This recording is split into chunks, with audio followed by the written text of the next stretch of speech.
Oi, pessoal. Boa tarde, bom dia, boa noite. Estamos iniciando aqui mais um encontro, o encontro número 13. Há muitas moradas na casa do meu pai, parte 3. Então, vamos dando início, que temos muita coisa para ser vista. Na semana passada falamos das moradas emocionais e da existência de vários mundos. Então, daremos seguimento colocando o que são mundos superiores e mundos inferiores. 3.4 Instruções dos Espíritos. Mundos superiores e mundos inferiores. Item 8. A qualificação de mundos inferiores e mundos superiores nada tem de absoluta, é antes de tudo muito relativa. Tal mundo é inferior ou superior com referência aos que lhe estão acima ou abaixo, na escala progressiva. Tomada a Terra por termo de comparação, pode-se fazer ideia do estado de um mundo inferior, supondo seus habitantes na condição das raças selvagens ou das nações bárbaras que ainda entre nós se encontram. Restos do estado primitivo do nosso orbe. Nos mais atrasados, são de certo modo rudimentares os seres que o habitam. Revestem a forma humana, mas sem nenhuma beleza. Seus instintos não têm a abrandá-los qualquer sentimento de delicadeza ou de benevolência, nem as noções do justo e do injusto. A força bruta é, entre eles, a única lei. Carentes de indústrias e de invenções, passam a vida na conquista de alimentos. Então, eles começam explicando, né, e a nossa interpretação sobre o texto, associamos isso um tanto positivo como o negativo. O conceito que nós temos de positivo e negativo, o que é? Positivo, por exemplo, é tudo aquilo que nos faz bem, e o negativo é aquilo que nos desagrega, né? Mas a compreensão dos fenômenos tem que ser revista. Para algumas pessoas, o positivo é receber o diagnóstico de uma doença. Por quê? Porque através desse diagnóstico, eles percebem os erros cometidos e repensam suas atitudes, mudando a sua postura diante da vida. O que seria para alguns algo de profunda tristeza, ela pode ser positiva, se desperta no indivíduo uma compulsão que ele não percebia. Quanto ao negativo, um indivíduo se apaixona, por exemplo, por uma garota, começa a se envolver com ela, vai se encontrando com ela, vai se encontrando com ela escondido, porque ele é casado, fica com ela, mas destrói o casamento. Prejudica a relação com os filhos, prejudica a relação com a família como um todo. Ou seja, ele deixou a família em sofrimento com a sua mentira. Então, é algo que inicialmente, aparentemente era algo bom, mas era algo extremamente negativo. Então, quando dizem algo sobre o mundo superior ou inferior, o ego de algumas pessoas pode até se sentir agredido, né? Mas isso é muito relativo. Se a gente volta aqui no início do parágrafo, a qualificação de mundos inferiores e mundos superiores nada tem de absoluta. É, antes de tudo, muito relativa. Tal mundo é inferior ou superior com referência aos que estão acima ou abaixo na escala progressiva. Alguém aqui que está participando do curso já assistiu o filme Peixe Grande? E ele traz essa questão. Por exemplo, o indivíduo, ele se sente grande, mas na verdade ele é um indivíduo médio num lago pequeno. Então ele tem a sensação que ele é grande. Mas se ele for jogado no oceano, ele vai ter a sensação real do quanto que ele é pequeno. Então por isso tudo é muito relativo. Se eu acredito que só há vida na Terra, e na Terra eu sou o bonzão, e eu acabo acreditando que eu sou grande no universo, porque eu restringo esse universo aqui à Terra. Continuando o texto. Tomada a Terra por termo de comparação, pode-se fazer ideia do estado de um mundo inferior, supondo seus habitantes na condição das raças selvagens ou das nações bárbaras que ainda entre nós se encontram restos do estado primitivo do nosso orbe. Nos mais atrasados, são de certo modo rudimentares os seres que os habitam. Então, na própria Terra, há aqueles que estão no primitivismo e outros que estão naquela faixa da intelectualidade, né, exagerada, mas sem moral. E aqueles que estão na moral exagerada, mas sem intelecto. Ou seja, temos todo tipo de gente aqui na Terra. Intelectuais que são psicopatas, pessoas extremamente moralizadas, mais analfabetas, pessoas no primitivismo, mas conseguem defender uns dos outros.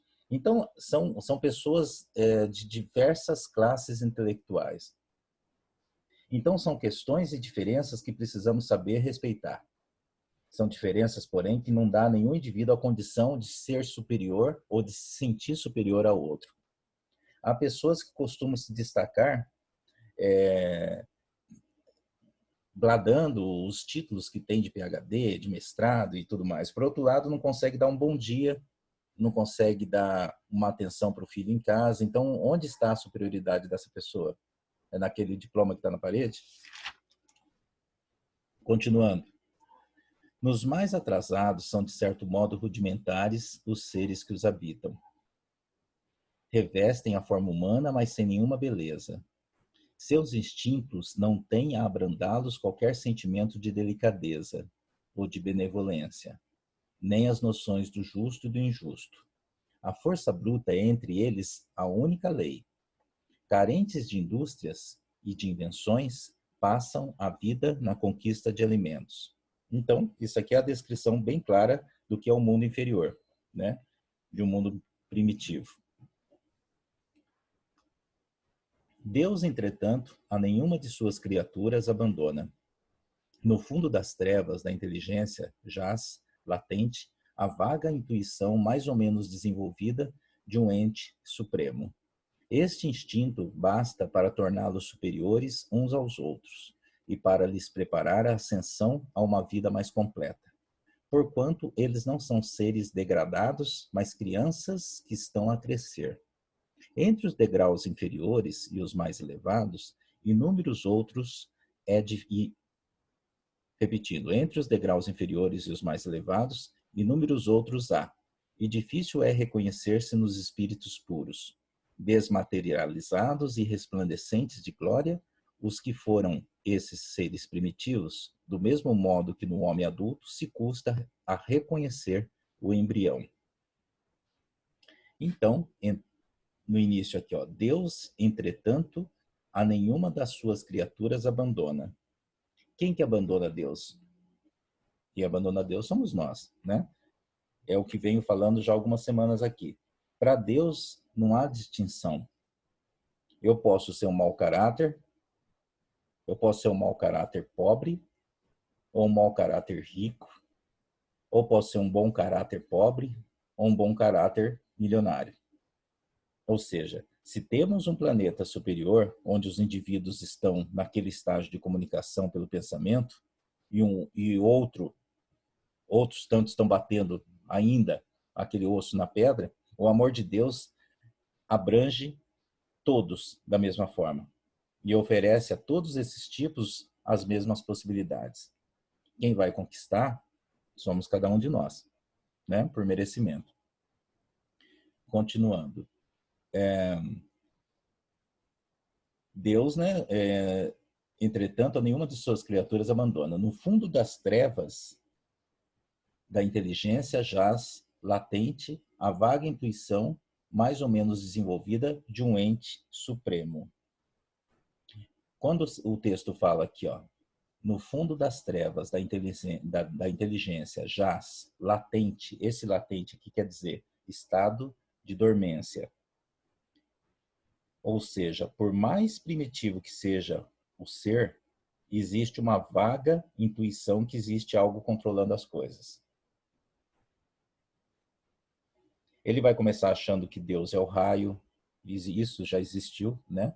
Nós temos passagens históricas falando isso. Havia um raio, um relâmpago, já falava assim, nossa, Deus está bravo com a gente. que a punição veio através daquelas árvores caindo, né?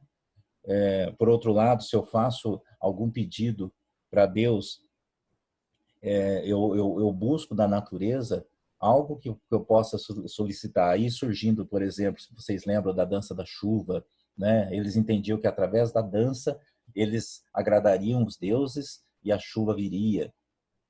Aí por mais, ou seja, por mais rudimentar, por mais simples que seja essa postura, é um indício, né, que esse indivíduo sabe que há uma força maior acima dele, que, portanto, merece ser agradada.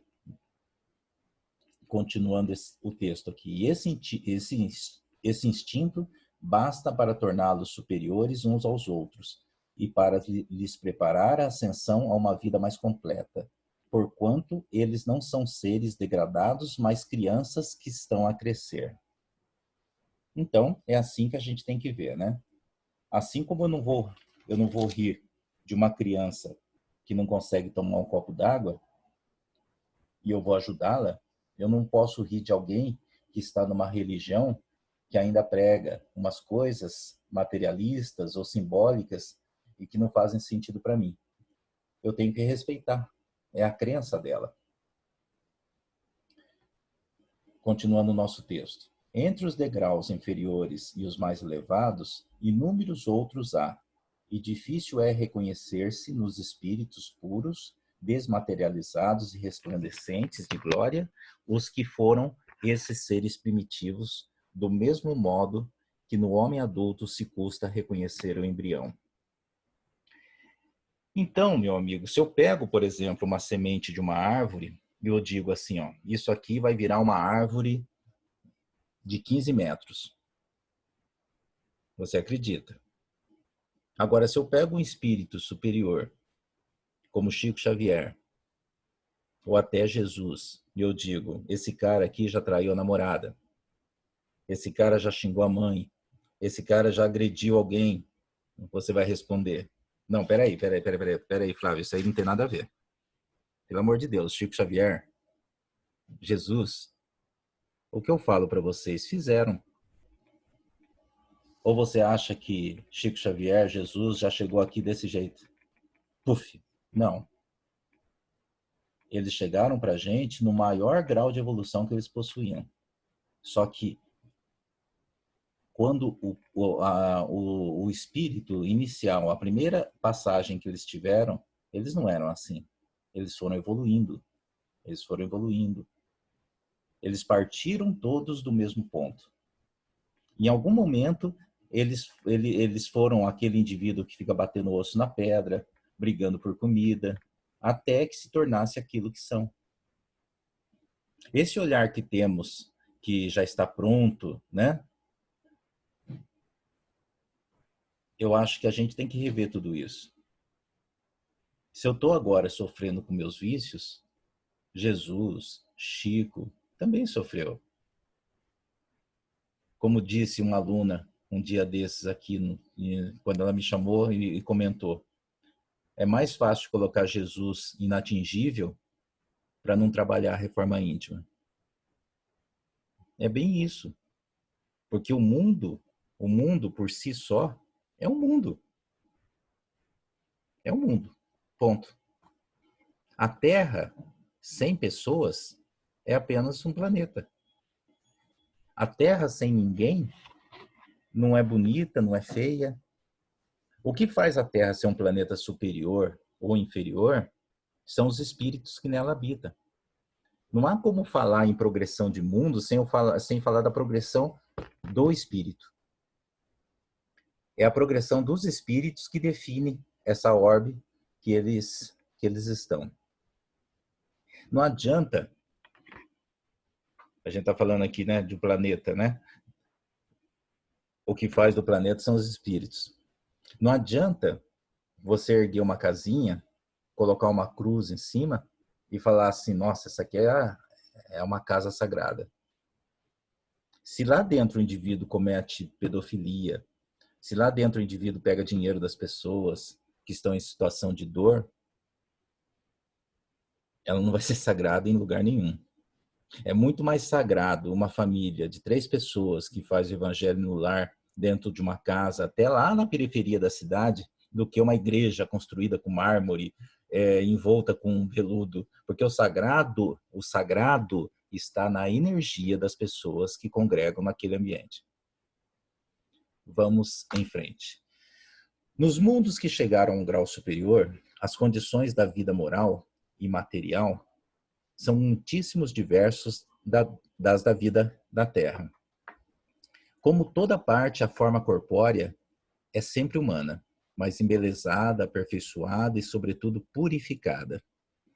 O corpo nada tem da materialidade terrestre e não está, consequentemente, sujeito às necessidades, nem às doenças ou deteriorações, desculpem, gente, deu enrolada na língua aqui, que a predominância da matéria provoca.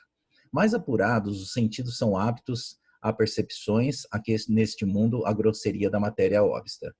A leveza específica do corpo permite locomoção rápida e fácil. Em vez de se arrastar penosamente pelo solo, desliza, a bem dizer, pela superfície ou plana da atmosfera, sem qualquer outro esforço além do da vontade, conforme se representam os anjos ou como os antigos imaginavam os manes nos campos elíseos. Os homens conservam a seu grado os traços de suas passadas migrações, se mostram a seus amigos, tais quais estes os conheceram, porém irradiando uma luz divina, transfigurados pelas impressões interiores, estão sempre elevadas. Em lugar das semblantes descorados, abatidos pelos sofrimentos e paixões, a inteligência e a vida cintilam com o fulgor que os pintores hão figurado no nimbo ou auréola dos santos. Então, vamos lá no início. Nos mundos que chegaram a um grau superior, ou seja, que a sua população evoluiu, né? As condições da vida moral e material são muitíssimos diversos das da vida na Terra. Como por toda parte, a forma corpórea, aí é sempre a humana, mais embelezada, aperfeiçoada e, sobretudo, purificada. Então, essa questão de ficar mostrando, né, os ETs como algo feio, amedrontador, assim, de uma forma assustadora, né? Isso é coisa da nossa cabeça. E quando falamos de beleza, a gente não pode imaginar o conceito de beleza que temos aqui na Terra, né? Os cabelos sedosos, esvoaçantes, como nos comerciais de TV. O embelezamento que aqui estamos falando no nosso estudo trata-se da ausência das grosserias, que são deformações da matéria. O corpo nada tem de materialidade terrestre e não está, consequentemente, sujeito às necessidades, nem às doenças que a predominância da matéria provoca. Então, o corpo não terá essas questões que aqui provocamos, ou que aqui buscamos, que é ficar magro demais, ou ficar gordo demais. A questão que a gente mesmo desenvolve as anomalias do corpo, que a gente provoca as anomalias do corpo, né? Isso não existe nos mundos que chegaram a um grau superior. A leveza específica do corpo permite locomoção rápida e fácil, em vez de se arrastar penosamente pelo solo. Desliza, a bem dizer, pela superfície ou plana da atmosfera, sem qualquer outro esforço além do da vontade, conforme se representam os anjos ou como os antigos imaginavam os manes nos campos elíseos. Ou seja, esses espíritos não se arrastam como nós nos arrastamos aqui. Para a gente aqui tudo é difícil, né? É difícil para levantar da cama, é difícil dar uma volta no quarteirão, é difícil fazer o abdominal, mas não no difícil assim, eu não quero ir, mas no sentido, eu vou andar, eu vou ficar cansado, né? Já começa já a pensar naquilo que vai provocar no corpo. O que o texto coloca é que nesses mundos superiores, esses espíritos, pela vontade, ou seja, pelo pensamento, eles conseguem volitar, ou seja, levitar. Ele não pisa, ele não vai assim passo a passo como a gente, ele flutua. É uma outra realidade até difícil para a gente imaginar, não é verdade? No último parágrafo aqui, ó, os homens conservam a seu grado os traços de suas passadas migrações e se mostram a seus amigos, tais quais estes os conheceram, porém irradiando uma luz divina, transfigurados pelas impressões interiores, estão sempre elevadas. Quando se fala aqui, né, nessa última linha aqui, ó, e a vida cintilam com fulgor que os pintores hão figurado no nimbo ou auréola dos santos.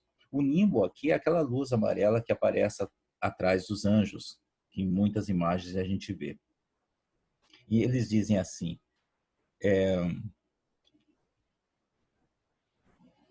como que eu posso colocar para vocês? Se eu conheço vocês e vocês me conhecem como Flávio, eu não sou o Flávio. O Flávio é o papel que eu assumi nessa existência. O espírito não é o Flávio. O meu espírito não é homem, o meu espírito não é mulher, o meu espírito é espírito, entendeu? Então, nesse momento, eu estou encarnado num corpo masculino, o qual denominamos de Flávio. Só que, para a Rose, para o Ismael, para a Rosângela, para a Silvia, para que essas pessoas me reconheçam após o meu desencarne, eu me mostro com a aparência atual, que é a aparência de quem? Do Flávio, entendeu? Porque eles vão se lembrar, tá, aquele é o Flávio do curso, entenderam? A diferença é que eu não vou aparecer com cara de cansado, como eu tô, né? Acabado. Não. Após o desencarne, se eu for de uma luz superior, eu aparecerei com uma luz amarela atrás de mim, né? Como esse nimbo que eles estão citando. Mas com essa forma aqui, para facilitar o reconhecimento. Vocês estão entendendo, né? Agora, se eu encontrar, por exemplo, pessoas de uma outra existência antes dessa aqui, e lá, por exemplo, nessa outra existência eu era a Silvana, eu vou me apresentar na forma da Silvana, para que essas pessoas que conviveram comigo na outra existência me reconhecerão, entendeu? Então eu posso assumir uma forma de alguém que eu já fui, mas eu não sou essa figura. Então tem essa finalidade para que essas pessoas me reconheçam, mas para que a gente possa interagir no momento inicial. Num segundo momento, aí de repente eu posso até me mostrar como a imagem que de fato eu sou. Então aqui, ó, os homens conservam ao seu grado, ou seja, como eles querem, os traços das suas passadas migrações e se mostram a seus amigos tais quais estes os reconheceram. Nota do expositor. Manes, na mitologia romana, eram as almas dos entes falecidos. A sua veneração está relacionada com o culto aos antepassados. Os manes eram ainda chamados de dimanes. Di significa deuses. Os túmulos romanos incluem muitas vezes as letras DM, como abreviatura de Dis Manibus, ou dedicados aos deuses manes.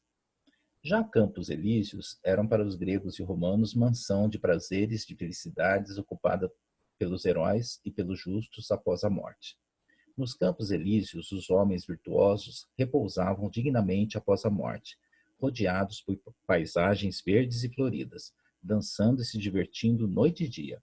Alguns mortais favorecidos pelos deuses tinham a oportunidade de regressar ao mundo dos vivos, e lá havia um vale por onde corria o rio Lete, o rio do esquecimento. Segundo algumas versões, seus habitantes ficavam ali por 1000 anos, até apagar-se tudo o que havia de terreno neles. Depois disso, reencarnavam como humanos ou como animais. Ok? Isso aqui são informações apenas a título de curiosidade. Continuando.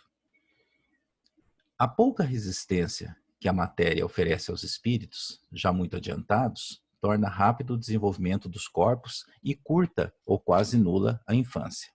Isenta de cuidados e angústias, a vida é proporcionalmente muito mais longa do que na Terra.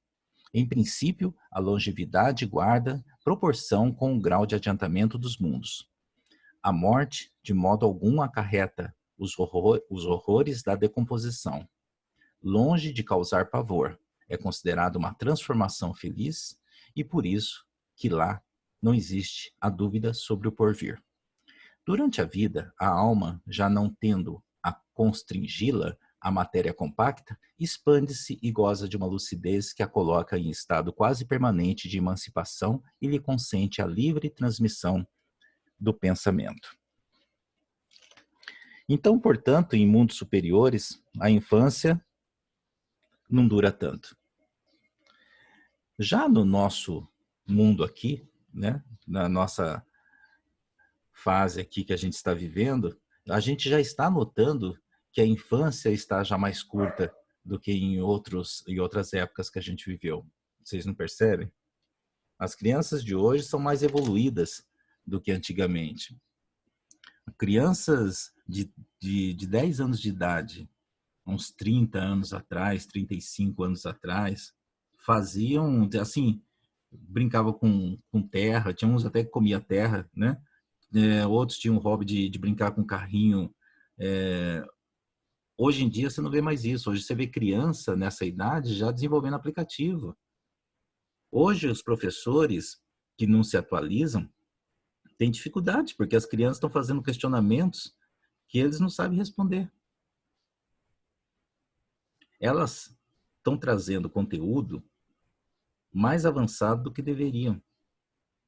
Mais avançado do que deveriam para essa idade que elas estão. Então, você tem que correr para acompanhar essa moçada, né?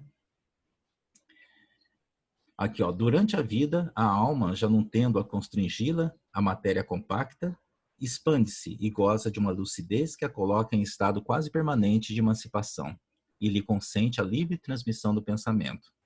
Então, mesmo nessa vida corpórea, ele tem um grau de lucidez e pode se comunicar pelo pensamento.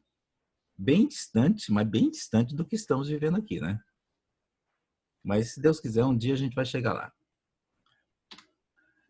Item 10.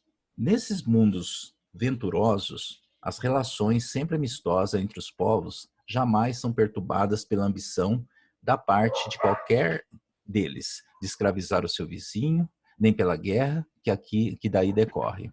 Não há senhores, nem escravos, nem privilegiados pelo nascimento, só a superioridade moral e intelectual estabelece diferença entre as condições e dá a supremacia. A autoridade merece o respeito de todos, porque somente ao mérito é conferida e se exerce sempre com justiça. O homem não procura elevar-se acima do homem, mas acima de si mesmo, aperfeiçoando-se. Seu objetivo é galgar a categoria dos espíritos puros, não lhe constituindo um tormento esse desejo, porém uma ambição nobre que o induz a estudar com ardor para igualar-se a eles. Lá, todos os sentimentos delicados e elevados da natureza humana se acham engrandecidos e purificados. Desconhece-se os ódios, os mesquinhos ciúmes, as baixas cobiças da inveja, um laço de amor e fraternidade prende uns aos outros, todos os homens, ajudando os mais fortes aos mais fracos. Possuem bens em maior ou menor quantidade, conforme os tenham adquirido, mais ou menos por meio da inteligência. Ninguém, todavia, sofre por lhe faltar o necessário, uma vez que ninguém se acha em expiação.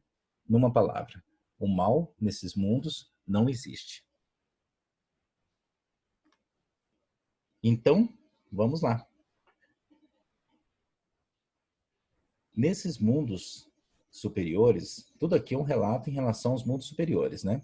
Nesses mundos, não vai ter guerra, não vai ter escravidão, não vai ter submissão.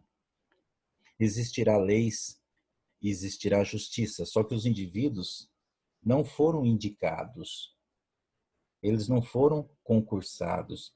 O indivíduo é aquilo, ponto.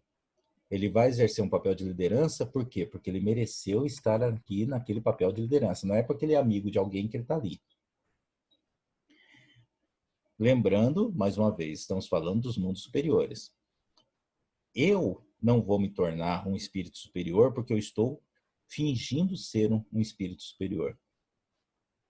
E eu não vou desmerecer quem já é superior. Essa é a postura. O caminho que eles trilharam é algo que eles trilharam e estão naquela posição por merecimento. Então, o que eu vou fazer? Eu vou estudar os livros que eles escreveram, eu vou sentar com eles, eu vou tirar minhas dúvidas e isso, por consequência, eu vou me tornar um pouco mais superior ao que eu estou. Então, não existe a questão da... O que existe, de fato, lá é a meritocracia. E existem diferenças. Essa visão que todos são iguais, isso não é uma visão de mundo superior. Eu acho que muitos de nós pensamos assim. Mundo superior, e lá está todo mundo na mesma faixa. Não é. Porque no mundo superior, todos possuem segundo as suas obras. E nós faremos a mesma obra e da mesma forma. Então, essa visão de igualdade é uma visão puramente ilusória. Aqui diz, vai ter espírito que mora numa situação melhor que o outro. Sim, vai ter espírito que mora numa casa melhor. Mas o outro possui tudo que precisa. Não existe aquela coisa, pô, eu estou pior que ele, mas olha só, eu estou nessa dificuldade. Não. Ele apenas fez um pouco mais e mereceu estar numa condição melhor. Só que esse outro, que tem um pouco mais, não se sente superior a ele e nem o diminui. Por outro lado, ele auxilia essa pessoa que está vivendo uma situação um pouco pior a conquistar também um degrau mais alto àquele que ele está. Entendeu? Um ajuda o outro. Aqui ele fala que possuem bens em maior ou menor quantidade conforme os tenham adquirido. Mas mais ou menos por meio da inteligência. Ninguém, todavia, sofre por lhe faltar o necessário. Continuando. No vosso, precisais do mal para sentirdes o bem. Da noite, para admirardes a luz. Da doença, para apreciardes a saúde. Naqueles outros, não há necessidade desses contrastes. A eterna luz, a eterna beleza e a eterna serenidade da alma proporcionam uma alegria eterna, livre de ser perturbada pelas angústias da vida material ou pelo contato dos maus, que lá não tem acesso. Isto o que o espírito humano maior dificuldade encontra para compreender.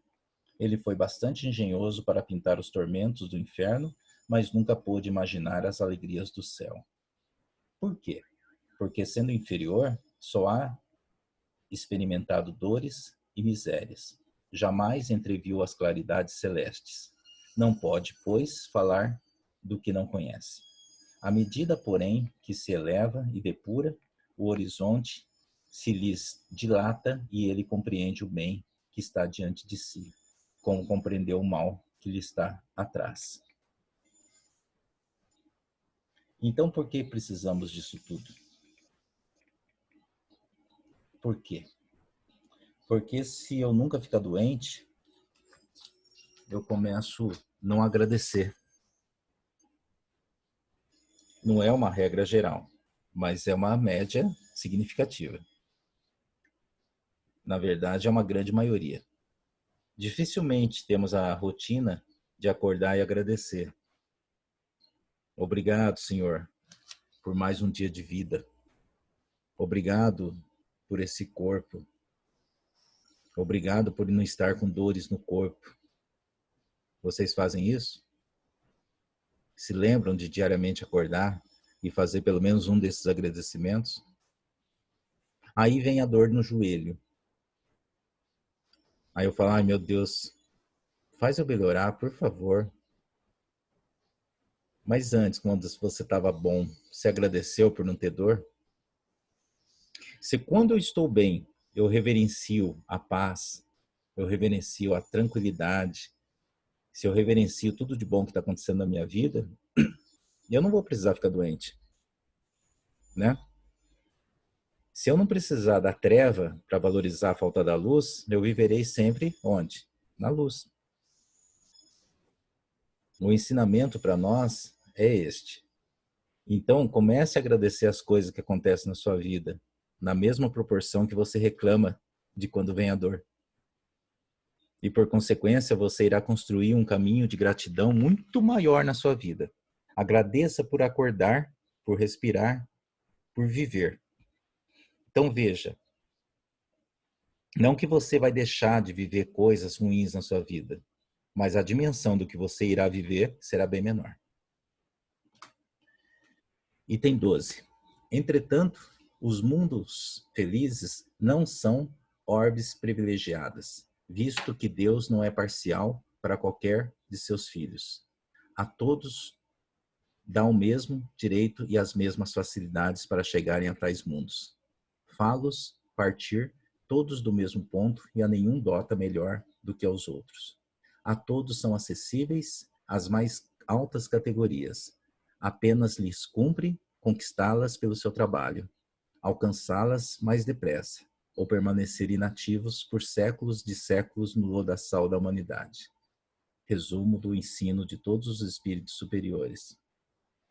Então, isso aqui ao invés de um espírito se expressando, é o resumo de todos os ensinamentos dos espíritos superiores. Quem está no mundo feliz não está lá porque foi premiado. Isso acho que a gente entendeu, né? Está lá porque conquistou esse lugar. Então, meus amigos, essa é a parte 3 desse estudo. E é um capítulo um pouco maior, por isso que a gente está dividindo em algumas partes, para a gente poder conversar com mais calma em relação a alguns parágrafos. Gostaria de ouvir a opinião de vocês, se estão gostando, como que vocês entenderam, se tem alguma coisa contra aquilo que foi colocado, enfim. A participação de vocês sempre é muito importante. Um grande abraço a todos, Deus abençoe e até essa próxima semana.